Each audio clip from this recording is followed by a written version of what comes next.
नमस्कार. आज आपण पाहणार आहोत कैरीचे पने. त्यासाठी लागणार आहे 1 किलो कैऱ्या. साल काढून एक अर्धा ग्लास पाणी टाकायचं त्याच्यामध्ये आणि ते शिजायला ठेवायचं. त्याच्या 2 शिट्ट्या घ्यायच्या. आता हे आपल्याकडे साखरेचे हार शिल्लक असतात. नुकताच पाडवा झालेला असतो त्यामुळे मग त्यामध्ये हे सर्व साखरेचे काढून घ्यायचं आणि त्याच्यामध्ये पाणी टाकून भिजत ठेवायचे. दोरा सर्व बाजूला निघून जातो.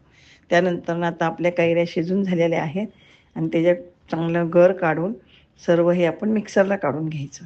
मिक्सरला काढून घेतल्यानंतर एकदम 1-2 सेकंद फिरवलं की बारीक होऊन जातं आणि नंतर त्याच्यामध्ये टाकायचं तो साखरेचा जो पाक केलेला आहे तो गाळून टाकायचा आणि ते गाळल्यानंतर ना आपल्याला अजूनसुद्धा 1 वाटी गूळ टाकूया. हे आपल्याला गोड बास होऊन जातं आणि त्याच्यामध्ये टाकायची आपण वेलची पावडर आणि हे आपले 2च मिनटं शिजवायचं, अगदी 2-3 मिनटं छान होतं. नंतर आपलं थंड झाल्यानंतर ना एका ग्लासमध्ये हे पण तयार झालेला 2-3 चमचे.